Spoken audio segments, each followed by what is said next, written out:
Good afternoon, everyone. Will the Standing Committee on Legislative Affairs please come to order? Before the committee can proceed with their business before it, we must elect a new chairperson. Are there any nominations for this position? Mr. Cullen.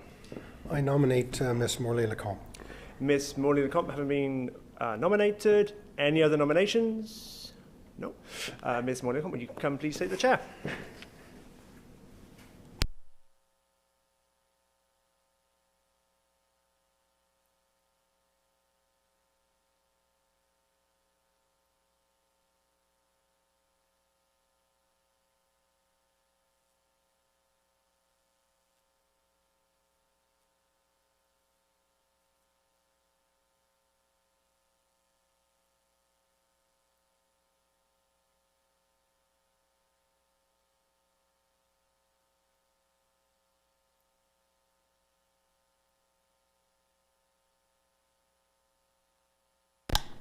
Good afternoon. Will the Standing Committee on Legislative Affairs, scratch that.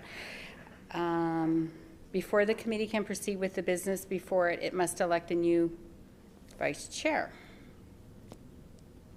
Oh, sorry. Are there any nominations? Mr. Cullen? I nominate Mr. Teitzma. Mr. Teitzma has been nominated. Are there any other nominations? Hearing no other nominations, Mr. Teitzma is elected vice chairperson. Read that one first. For the attention of all members, we will be filming during the proceedings of this committee. Thank you for your understanding. This meeting has been called to consider the following. Annual Report of Elections Manitoba for the year ending December 31st, 2019, and proposal to modify the voting process titled Vote Anywhere in Your Electoral Division on Election Day, dated November 2020. For the information of the committee, subsection 28.1, bracket 4 of the Elections Act states that before directing a modification to the voting process, the Chief Electoral Officer must submit a written proposal to the Standing Committee on Legislative Affairs describing the proposed modification. Members can find the request to modify voting process at page 41 of the 2017. That's my fault, sorry, that's my typo. So, it's not very tough. That's my fault. Start with that pursuant. Okay, sorry. Pursuant to subsection 28.1, section 5, if the Standing Committee approves the proposal, with or without changes, the Chief Electoral Officer may direct that the voting process be modified in accordance with the approval. Alternatively, the Standing Committee may reject the proposal or continue consideration. Before we get started, are there any suggestions from the committee as to how long we should sit this afternoon? Minister Cullen? I would suggest we sit till 4 o'clock and then review at that time. Okay. Any other recommendations? Question first. You need to say it's been suggested that we sit until 4 o'clock and revisit. Is that the will of the committee? Oh, sorry. It has been suggested that we sit till 4 o'clock. And then revisit. And then revisit. Is this the will of the committee? Agreed? Okay, so then we shall sit till 4 o'clock. Does the Honourable Minister wish to make an opening statement, and would they please introduce the officials in attendance? You need to recognize them, so Minister Cullen. Oh, sorry, Minister Cullen? No, I do not have an opening statement. Okay. We thank you, Minister. Does the critic for the official opposition have an opening statement? Ms. Fontaine.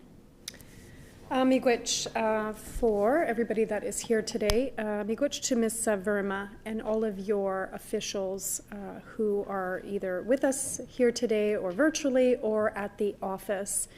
As you know, every opportunity that I have when we have the opportunity to sit with you and hear your reports, I do really appreciate all of the work that you do and all of your staff. Particularly last election when we know it was an early election and it just went off without any problems at all. And that's a testament to your leadership and to the work and dedication of all of your staff. And so from myself and from our NDP caucus, we say miigwech to each and every one of you. Also, we know that a strong democracy needs free and fair elections. We know that Manitobans are engaged in their democratic processes, and we do wish to sustain and encourage that vital commitment to our democracy. I look forward to hearing many of the varied and important activities of Elections Manitoba. Also, in respect of specifically hearing about Elections Manitoba trying to increase voter turnout, to ease the accessibility of voting, and to ensure by the fairness of electoral processes, including making sure that as many Manitobans as possible are on the list so that voting is as easy as possible. We do have some concerns with legislation currently before the House, and so that will be part of our discussion here today. We're committed to ensuring that the electoral process is strong and that all voters are able and encouraged to vote and participate in our democratic life on equal footing. And so with those comments, again, miigwech to everyone for their attendance and our commitment to the electoral process. And we look forward to today's presentation. Miigwech. Thank you.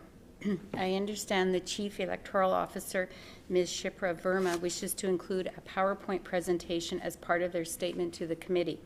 Ms. Verma has made us aware that the presentation may be slightly longer than the 10 minutes allowed for opening statements.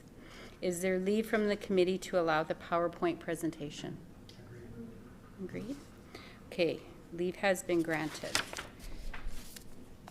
Is there also leave to allow Ms. Verma's opening statement to be longer than 10 minutes? Agreed. Leave has been granted. I will now recognize Ms. Verma to make her presentation, and would she please introduce any staff that she has in attendance?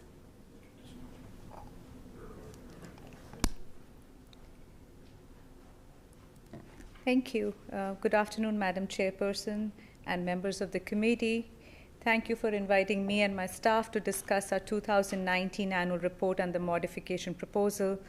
And I would also like to thank the Legislative Assembly staff for making the arrangements for this virtual presentation. I'm joined today by Debbie McKenzie, Deputy CEO, and Tracy Nyland, Director of Elections Finances.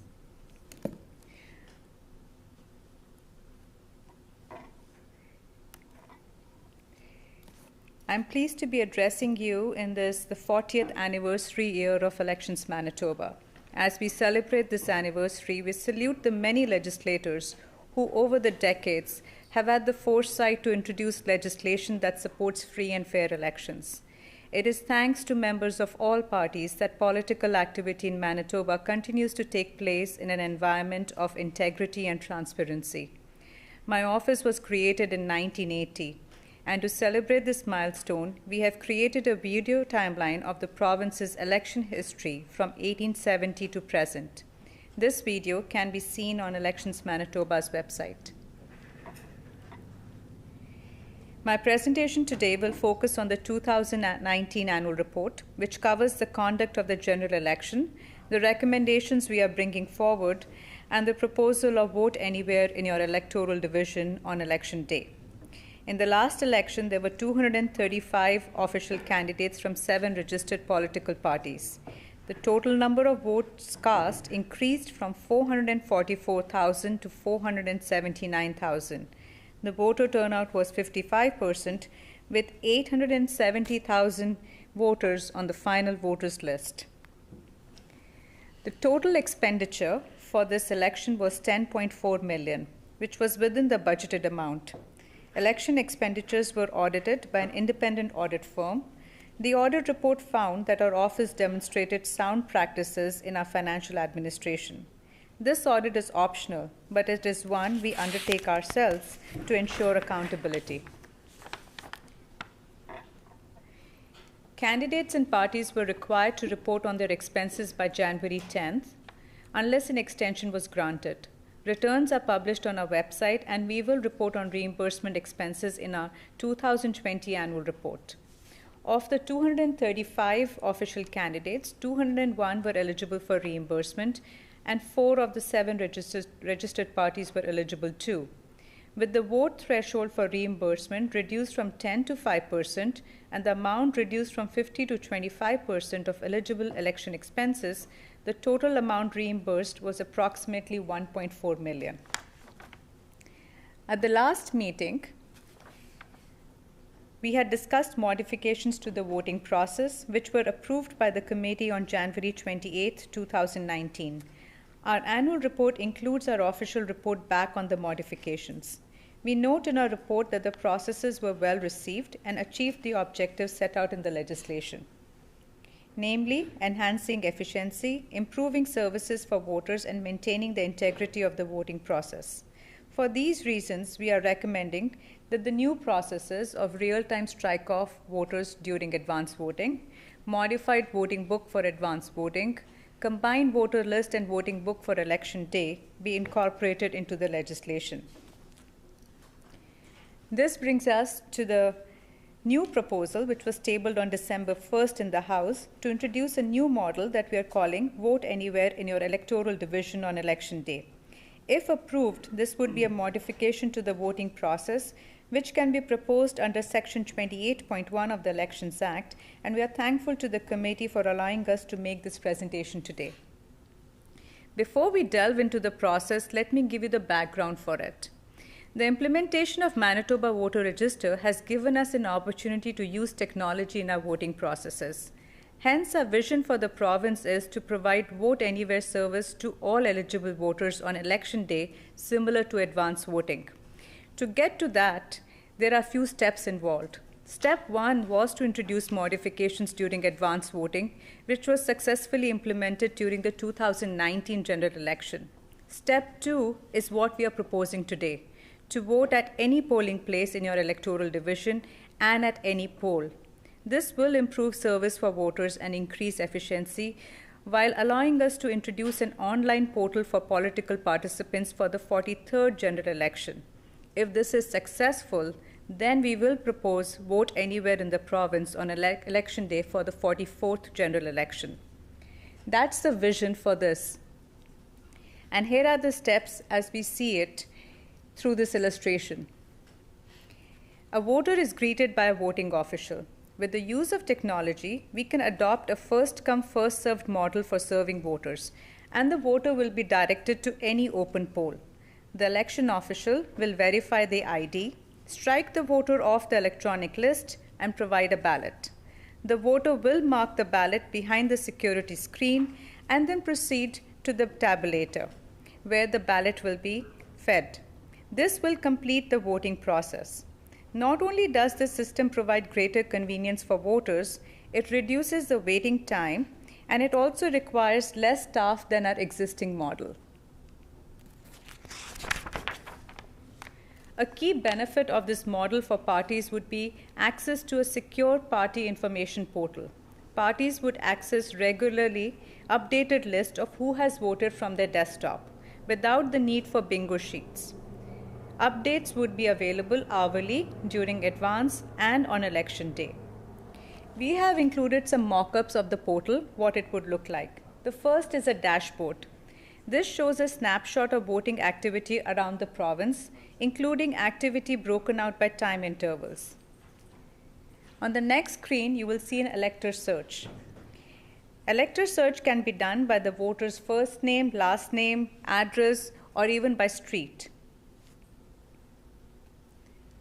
The last screenshot shows you the download page that provides access to a current list of voters who have cast their ballot. Parties would be able to access this information for any electoral division in which they have a candidate running. The use of tabulators is critical to this process. It will increase efficiency through automated counting of ballots, but most importantly, it will allow us reporting results by polls.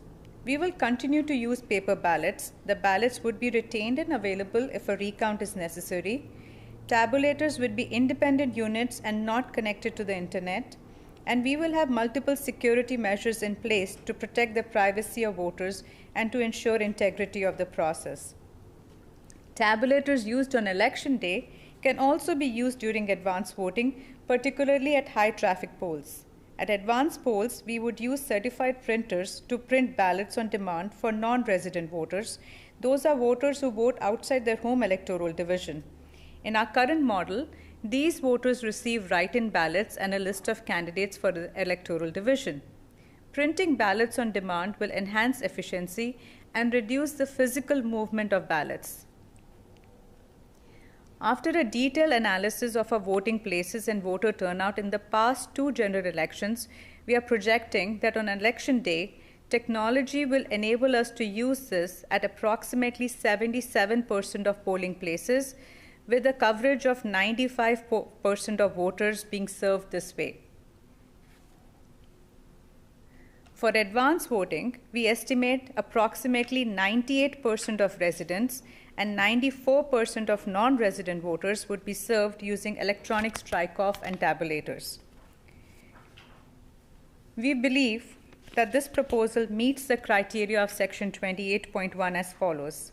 First, it improves the voting process for voters through increased convenience and shorter wait times. Second, it achieves administrative efficiency as processes at the polls are streamlined. Parties will receive regularly hourly voting information, count is completed more quickly, and finally, this model preserves the integrity of the vote as voters are still required to show ID, ballots are still cast by hand, secrecy is preserved, and paper ballots are preserved in the case of a recount. If this proposal is approved, we will need a year to 18 months for full testing and implementation, hence timing is critical. This will include frequent contacts with political participants to ensure this works well in the next election. We will be happy to return to the committee next year to update our progress and demonstrate the process. Hence, we are recommending that Elections Manitoba proceeds with vote anywhere within your electoral division model for the next general election or in any upcoming by-election. This will include consequential amendments to adapt advance voting to allow for the use of tabulators and certified printers for ballot on demand for non-resident voters. The cost for this, we are projecting it to be in the range of 1 to 1.3 million. When we had started the Manitoba Voter Register project, we had estimated 3.8 million for the 4-year cycle. The actual cost is coming to 2.5 million. So the saving of 1.3 million can be used for this proposal. Moving on to the other recommendations in our annual report, the first one is telephone voting. This would provide an alternative to the mail-in ballot process used for absentee voting, which could be especially valuable for members of the armed forces and overseas travelers for whom it can be difficult to return the mail-in ballot by election day. We did consult with the Canadian Armed Forces, who were supportive of telephone voting as a way to ensure the members could participate in elections, even when posted in some very remote parts of the world. They appreciated the legislative process that would unfold, but definitely saw the benefit of telephone voting.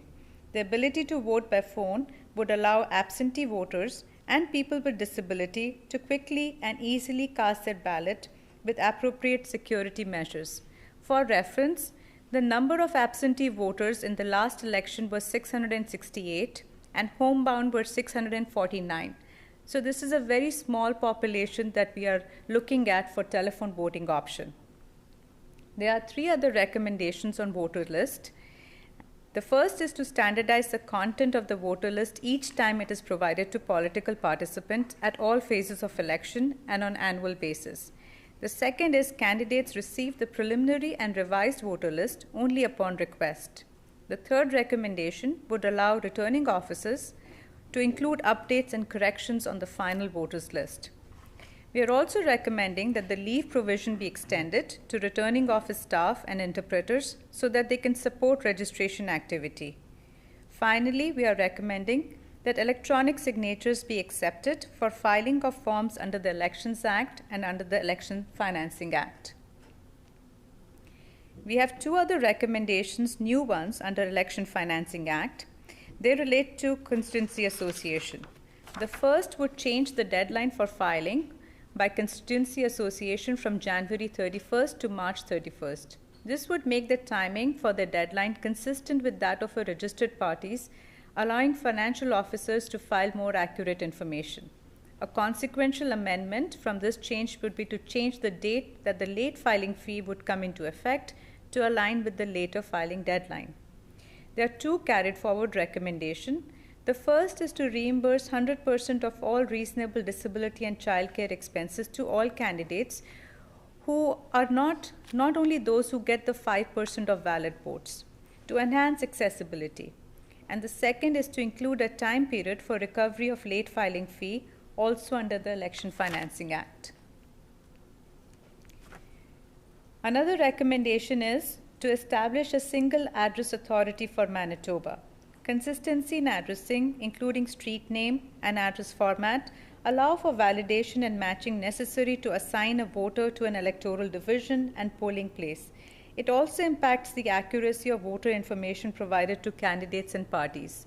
A single address authority would improve efficiency not just for electoral purposes, but also for public safety, such as fire, ambulance, and police services could use standardized addresses. That concludes my remarks, and I would be happy to answer any questions which you may have. Thank you, Ms. Verma. Are there any questions? Oh, sorry, the floor is now open for questions. Ms. Fontaine? Election 2019 used a permanent operation of the permanent voters list and how it can, if it can, and how it can be improved.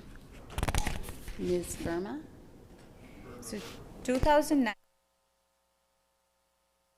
Manitoba Voters Register. It was used in the by-election in St. Boniface by-election before that.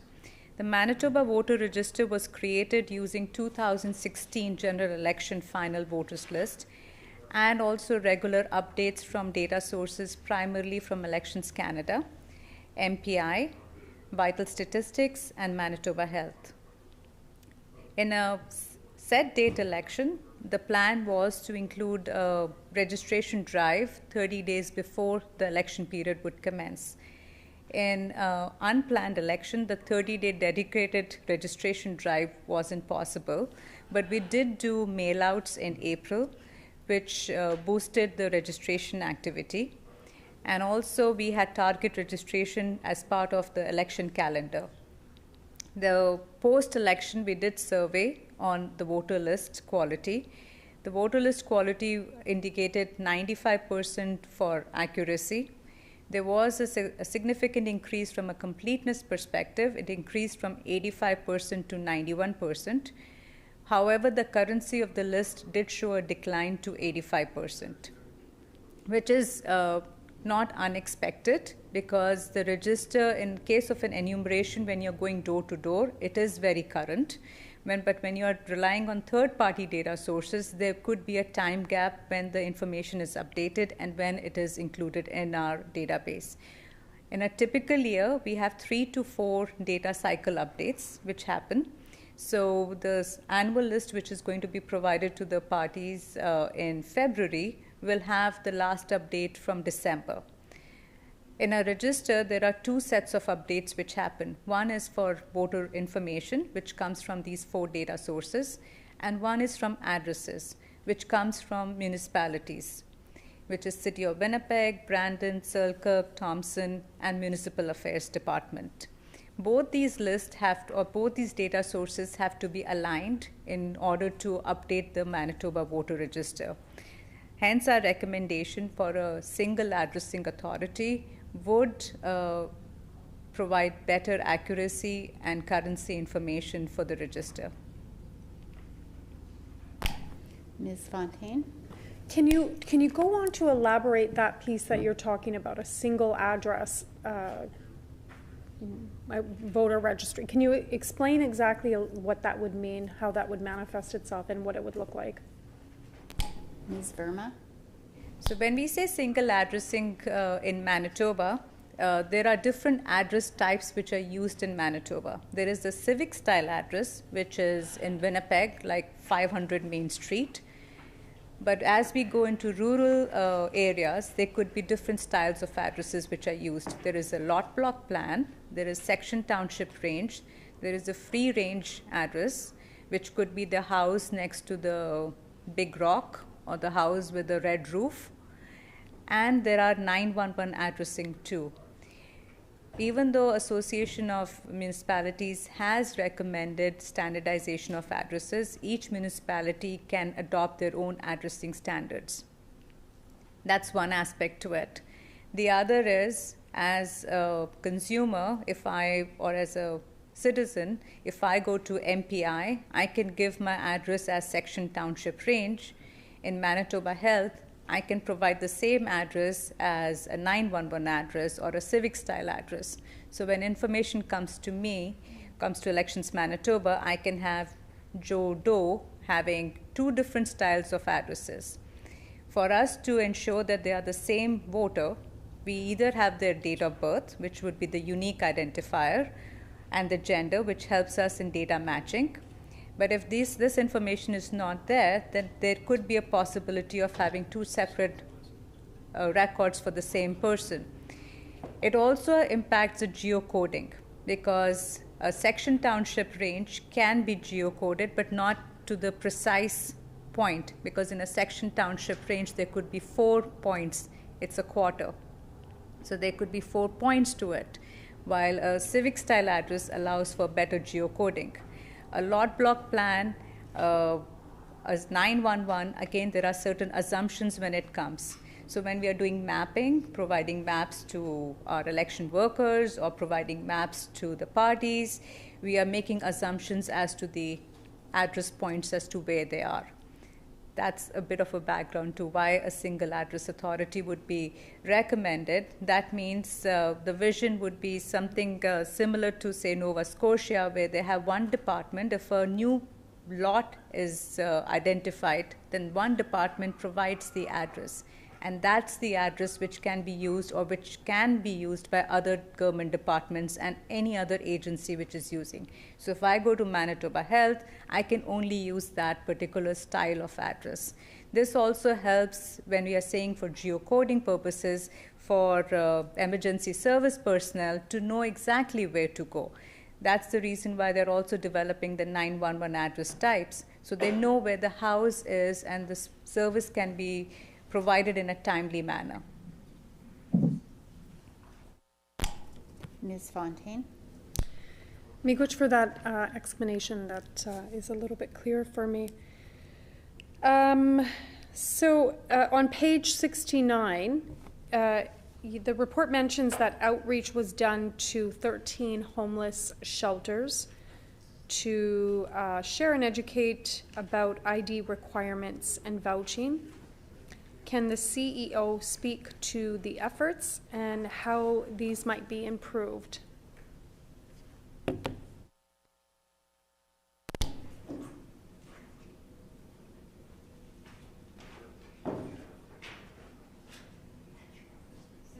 Sorry, Ms. Verma.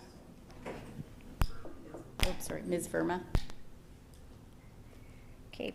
Our engagement and outreach activities were to different stakeholder groups. We had outreach for new Canadians. There was a brochure which was developed for new citizens, and that was distributed with the support of Ethnocultural Council and 66 other organizations to new Canadians. We also had a new initiative called Vote Pop-Up, which was implemented in collaboration with United Way Winnipeg, City of Winnipeg, and Ryerson University to pilot a democratic engagement project for non-profit community groups in Winnipeg. The idea was to provide a voting experience and to simulate the voting experience for groups of people who may not have experience in voting or who are new to the voting process. We also reached to disability organization. We consulted with Manitoba's disability community in 2017 as part of our accessibility planning. During this consultation, all organizations offered to partner with us to provide information for people with disabilities. And in this election, we distributed 1,500 copies of our accessible voting brochure, as well as electronic copies to 17 organizations in Manitoba. We also have our education program, Your Power to Choose, And in the 2018-19 school year, we did 300 workshops to 6,300 students. We had post-secondary outreach. We connected with student councils on outreach for post-secondary students. We worked with 12 different Manitoba campuses to provide brochures and deliver information via their social and internal digital network.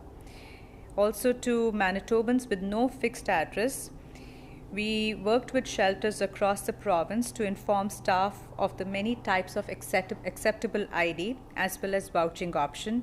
We provided a template letter for the shelters to use in order to provide their clients with the confirmation of address, which would work as one piece of ID.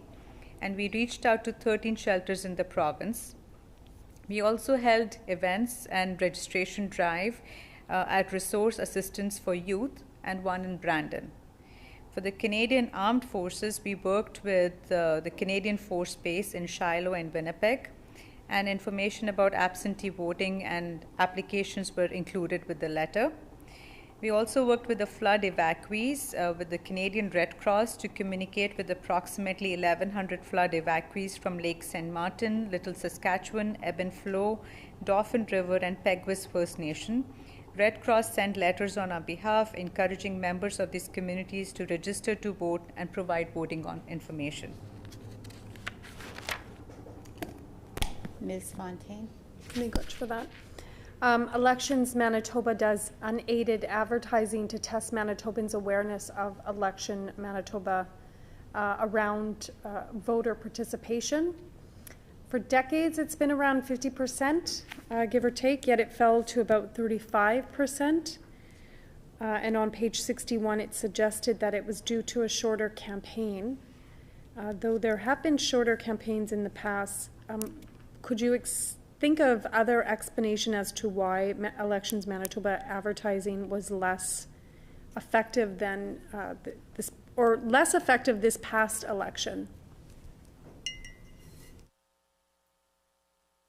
Ms. Verma. Okay, so we do quite a few surveys post-election to understand how much of advertising was effective and what was the recall which was done by the consumers or by the voters. The advertising was reduced because the election calendar was reduced. Previous in 2016, we had a 75-day election calendar. This election calendar was a 28 days. So with the number of days, the advertising did go down. I don't have a specific reason as to why the recall was lower, but we are looking at going forward doing an annual registration drive starting in October or September to coincide with the Democracy Week, which is celebrated in Canada. So we are hoping with that we can have a more dedicated presence in the community, and that may show some results during the election too. Ms. Fontaine. Can you go on to explain a little bit about what you might be doing during that week, or how long the time period would be, and what would the activities be? Ms. Verma. So the details for that are still being developed. What we are looking at as a registration drive in particular is social media outreach and the mailers which were sent out leading to the general election, encouraging voters to check on the website if they are registered on the voters list or if they can update their information. So that is one aspect directly relating to the Manitoba voter register. We are also looking at school programs. We do an active promotion of your power to choose right now too, starting in August when the school year is starting, for teachers to become aware of the program that we offer and also plan their activity around it. Ms. Fontaine. The number of advanced votes increased this past election, but its proportion to the overall vote decreased. Why do you think the advanced voting declined as a percentage of the overall vote, and how might that be improved upon? Ms. Verma. Advanced votes are of two kinds. One are the resident votes, meaning people who vote in their electoral division, and then there are the non-resident votes, who are people who vote outside their electoral division. So we did see an increase in the resident voters, but there was a decline in the non-resident voters. And for that, I think we need to do a bit more awareness and advertising around promoting non-resident voters. The other issue could be some part of voter confusion, because Manitoba is unique that it allows to vote anywhere during advance voting, while federally you can only vote in your electoral division. Ms. Fontaine? Page 53 makes reference to confusion over acceptable ID, as well as confusion over whether voters needed to bring their voter information card. Of course, as you know, we are in favor of legislation as it stood before these voter ID requirements, but can you speak to some of the confusion over these voter ID rules and how you might deal with them going forward? Ms. Verma? This was the first general election that in a provincial election ID was required. Again, there is a consistency which we see. Federally, voter ID is required. Municipally, City of Winnipeg does require voter ID. Provincially, it was the first time that it was being introduced. So, and the voting ID requirements our list is quite exhaustive. We have, like a prescription could also be an allowable voter ID. So I think it's a matter of more awareness and, again, promotion of what needs to be brought to the voting station. And anytime when a new procedure is introduced, it does take time for the system to mature. So I would think that was one of the reasons why there was some confusion. With regard to, there was also the availability of vouching, and 972 people in Manitoba used the vouching option. We don't have any record of anyone who was denied the opportunity to vote because of lack of ID. Ms. Fontaine? Do you think that a universal ID would help to facilitate these discrepancies and allow for greater voter participation? Ms. Verma? With the list of acceptable IDs that we have in Manitoba is quite extensive. Again, as an organization, we didn't hear that feedback through our surveys to have a universal ID. But in any society, having a universal ID does enhance efficiency in different departments too. Ms. Fontaine? How many acceptable IDs are on the list? Ms. Verma? I'll have to count here, but I would think there are around 30 to 40 acceptable pieces of ID which are there. It could be a library card is there, a liquor identity card, personal check, label on a prescription container, blood donor card, even a temporary pleasure craft operator's license is acceptable. So the ID requirements are that you need one piece of photo ID with your current address or 2 pieces of ID, and even if it doesn't have an address, a declaration of address would be acceptable. Ms. Fontaine? On pages 55 and 56, you reported that some electoral divisions did not promptly report their results to headquarters through the election management application, which caused delay. But as it turned out, media with staff in returning officers were able to get updates faster than Elections Manitoba headquarters. Can you speak to this in detail and how this might be improved? Ms. Verma? So on an election night, the process is that when the ballot is counted at every voting station, they phone in the result to the returning office.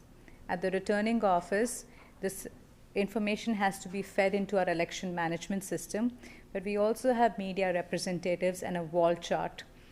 And the wall chart is for the returning office staff to update the wall chart so that the media representatives can report that information. So it works in two ways.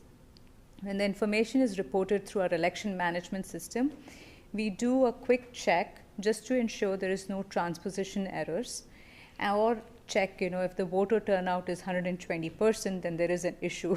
There is a reporting error which could be there before the result is reported on the website. So there was some confusion in very few areas where they were updating the wall chart, but they were not updating the system. So to address this issue, what we are looking at is having a monitor, like you have it here, connected to our election management system, which will replace the wall chart. So the data only has to be entered into one place. There is no wall chart to enter the information, and what they'll be entering will be reported through a monitor on the screen for the media representatives to see. Ms. Fontaine? And a few years ago, there was an election in Nova Scotia with a long delay in calling the election because of a breakdown in election notification system. Can you speak to this from a Manitoba perspective, and what makes our system better? Ms. Verma? I cannot comment on the other jurisdiction system, but our system is, when we know on an average, 120 to 150 votes have to be counted. So when the polls close, it would take around 15-20 minutes for the voting official to organize the start of the counting of the ballots. If within 30 minutes we don't start seeing the results from the electoral divisions, we know there could be an issue. So we have a support team, which is a field team and a head office support team, and they all are available on election night.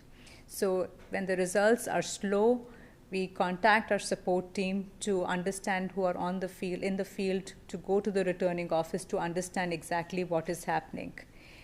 In 45 minutes, we should have around 30 to 40% of the election results counted. There is delay in advance voting count because the advance voting numbers can be large.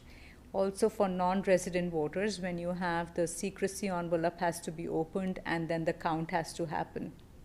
So the recommendation which we have currently of using tabulators would address one of this concern of long delay in counting, and also advance voting constitutes 25% of the vote. So in some of those electoral divisions, the result of the advance voting actually tells the outcome of that result of that electoral division. Ms. Fontaine? So we know that Bill 32 has been introduced again by the Pallister government. It makes a number of changes to the election finance rules. And so I'd like to ask you, the report that preceded it by Mr. Michael Green recommended policy and guidelines approach and not to proceed with the proposed act. So the Pallister government didn't take that advice, as we have legislation under consideration. Were you consulted on Bill 32 prior to it being introduced? Ms. Verma? Usually the correspondence and interaction we have with any particular party is confidential unless it's through the advisory committee. But most of the governments have a process of consulting with our office, but it depends from government to government. Ms. Fontaine? So then you can't tell us the extent of your discussions with the government on Bill 32. Am I understanding that correctly? Ms. Verma? Be correct. Ms. Fontaine? 32 contains a number of provisions that we're kind of concerned about. Obviously, Bill 32 gives significant latitude to government ministers to speak to media and potentially make announcements provided no government resources are used. Can you give us your impressions on these provisions? Ms. Verma? So we used to have a recommendation on government advertising that we found the section could be challenging to implement the way it currently stands. And our recommendation was to include the phrase of government resources are not to be used, to specify what the intent of government advertising is. So our understanding of government advertising is that the government resources and staff are not used for partisan purposes. If that clarity is included in the amendments, that would address our recommendation. Ms. Fontaine. Bill 32 also proposes that advertising around any matter that is before the Assembly be allowed, including the budget and throne speech. This would mean that the government then could do large advertising blitz as a part of its budget and its throne speech, not just before the writ, but in the writ period itself. Bill 32 means that could be a disturbing situation where advertising paid for by the government might play on TV until Election Day. And so do you have any comments or concerns with such a change to our election law? Ms. Verma. Again, our concern is that the government resources are not used for partisan purposes. The current legislation allows for House business to be continued in case of by-election.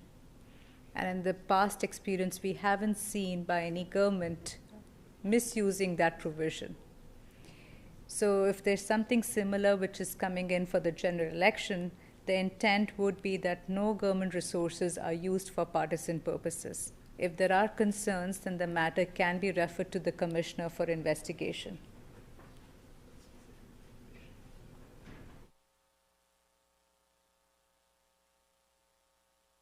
I just would like to remind the committee that we are here today to discuss the annual report of the elections in Manitoba for the year ending December 31st, 2019, and anything related to specific bills will be for a different provisions for bills will be for a different forum. Ms. Fontaine? So you do have, and you did put it in your PowerPoint presentation. So I would like to hear a little bit more about the telephone voting, how that would work, and then I'll ask a couple more. Ms. Verma? What we are proposing for telephone voting is that it would be available to absentee voters and to people with disabilities and their caregivers. The scope of this, these absentee and homebound voters has on an average not been more than 2,000 voters in the province across all electoral division. The way it will work is that this will be administered through the head office and not the returning office. It will go through a two-step process. There'll be the first step will be when the caller we can call the caller, identify the caller has to confirm their identity by providing their date of birth, the complete address. Once the identification has been confirmed, the call will be transferred to another personnel who will record their vote. Once the vote has been recorded, it will be transferred back to the first personnel to ensure that the vote has been completed. Because if the call gets dropped or the vote hasn't been completed, then we don't want the person to lose their opportunity to vote. Once the staff person will confirm the vote has been administered, then the person will be struck off the voters list. So it will address the secrecy because the caller, the second person, will not have any idea about the identity of the voter. They will only know the electoral division in which the voter is marking their ballot because they have to tell them the list of the candidates and record the vote. It will be an accessible feature. The voter's name will be struck off the voters list, so there is no option for double voting, and it will be done in a confidential manner. This vote will be counted at the head office, or we can distribute the vote like institutional votes are done, which is post-election, to the respective electoral divisions. Ms. Fontaine. Are there other jurisdictions or countries that do telephone voting?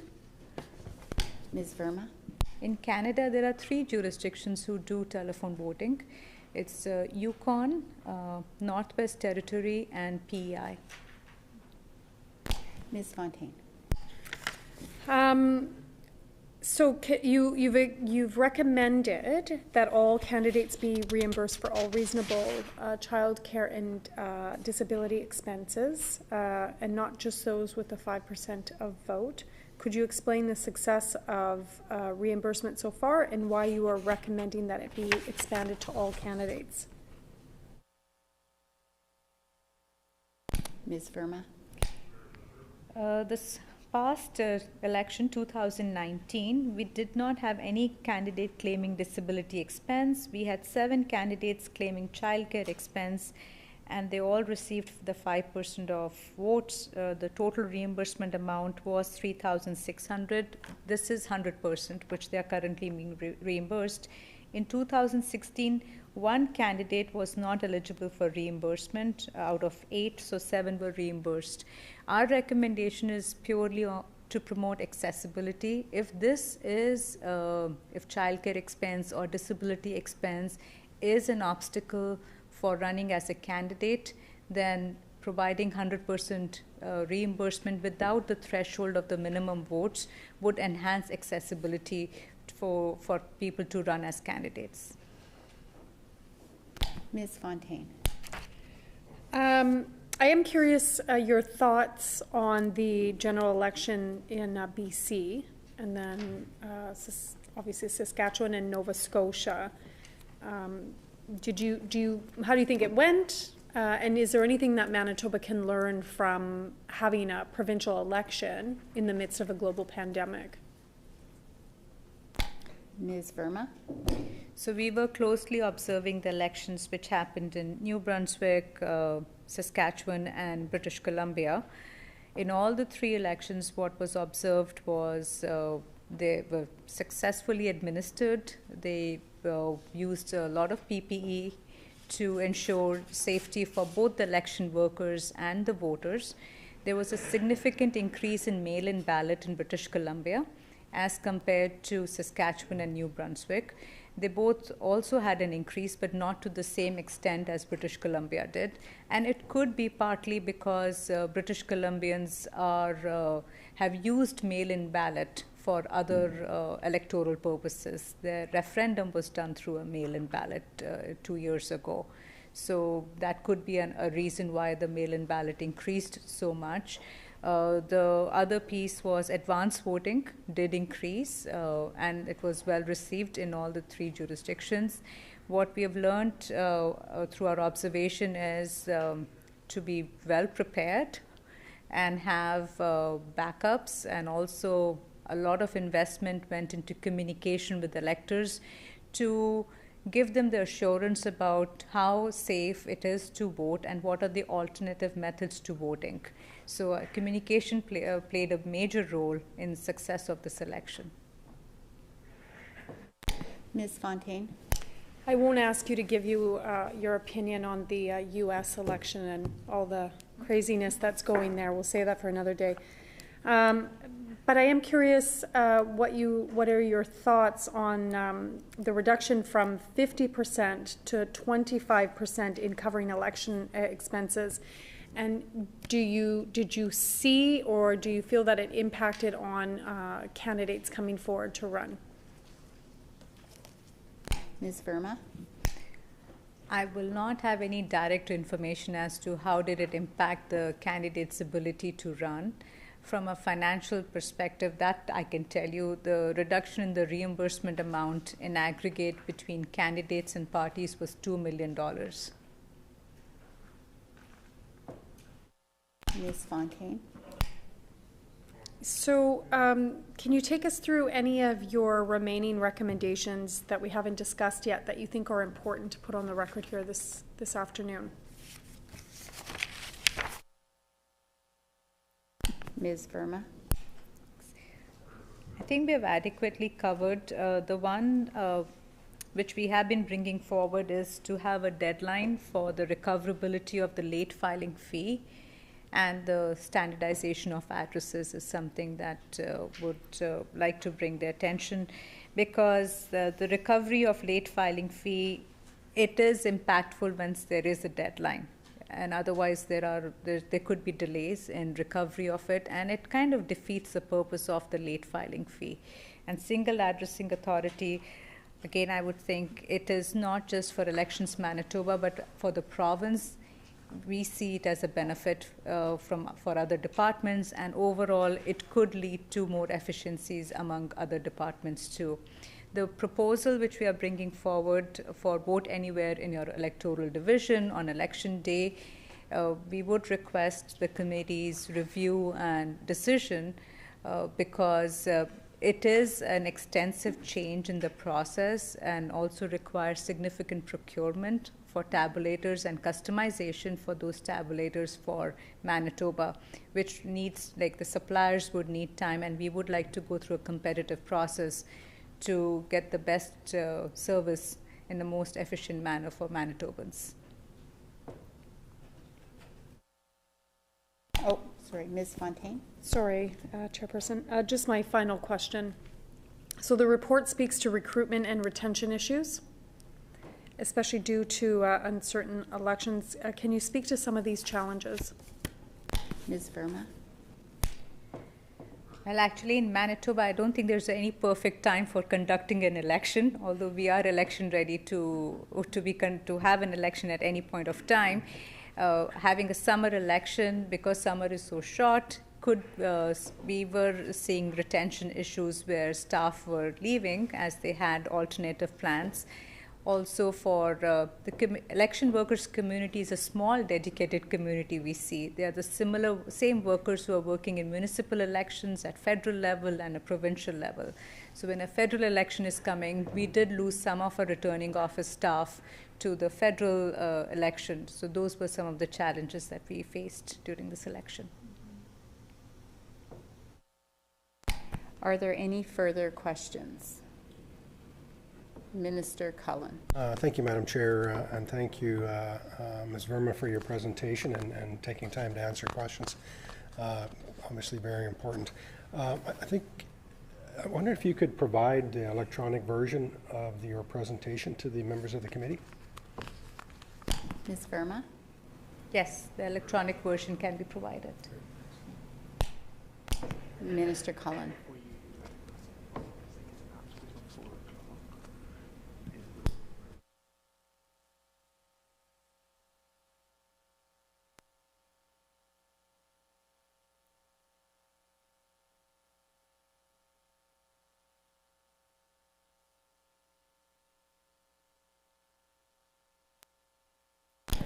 Minister Cullen?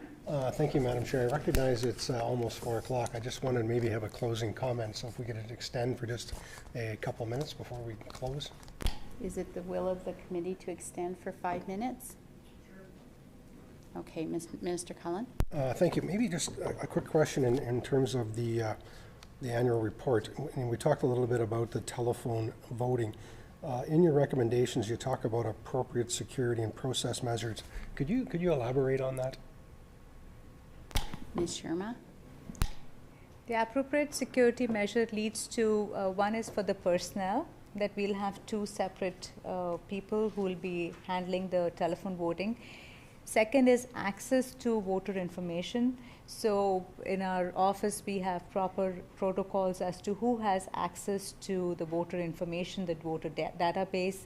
We have 2-factor authentication before they can access the information of the voters. And even I don't have access to the voters list if it's not needed. So those are some of the security protocols that we are referring to. Minister Cullen. Yeah, and I guess further to that, we want to make sure we've got the right person on the phone. I don't know how we guarantee that happens, but I assume you've probably taken that under consideration as well. Ms. Verma. It would be similar to when we do a mail-in ballot. When we get a mail-in ballot, we do send the information to the voter at the voter's address. So there is a certain level of trust that we have that who's marking the ballot is the actual voter. Similarly, when it's on the telephone, we would be asking them security questions as to verify their identity.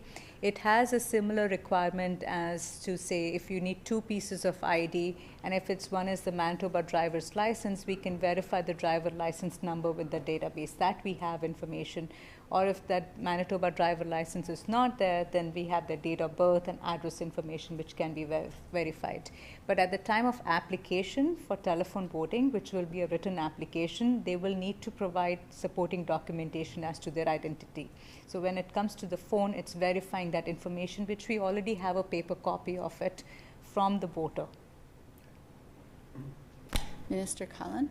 Thanks. And then in regard to your the submission we just received in the last week, so the vote anywhere in your electoral division on election day, clearly going to be a new way potentially of doing business. And I think just from the first blush, we're going to have quite a few questions in regard to that. So I'm not sure if we would be reconvening this committee or directing questions just to you, but I think before we get into that, we want to make sure we fully understand what we're getting into. So just I wanted to flag that for future discussion. Ms. Verma. I completely understand. There is a lot of information in this proposal, and it is a significant change because we'll be bringing technology at a different level. There would be tabulators coming, but from a security perspective, those tabulators are standalone machines. They are not connected to any system. The vote cannot be seen or counted before close of election polls. So we would be happy to show you demonstrations for it. But for that, we would need a little bit time to procure the necessary equipment and get it programmed and answer any questions. And also as a background, we have discussed this with the advisory committee, which is a representative from all political parties, and they also had lots of questions which we were able to address. So I'll be happy to address any more questions which you may have at a date which the committee can establish. Any further questions? No? Okay. Hearing no further questions, I will now put the question on the report. I now invite all virtual committee members to unmute themselves so that their response to the question can be heard. As a reminder to all, the members of this committee are myself, Mr. Altamar, Honorable Mr. Cullen, Ms. Fontaine, Honorable Mr. Gertzen, and Mr. Teitzma. Shall the annual report of Elections Manitoba for the year ending December 31st, 2019 pass? Yes, pass. Pass. The report is accordingly passed. This concludes the business before us. The hour being 4:04. What is the will of the committee? Rise. Committee rise. Give to you.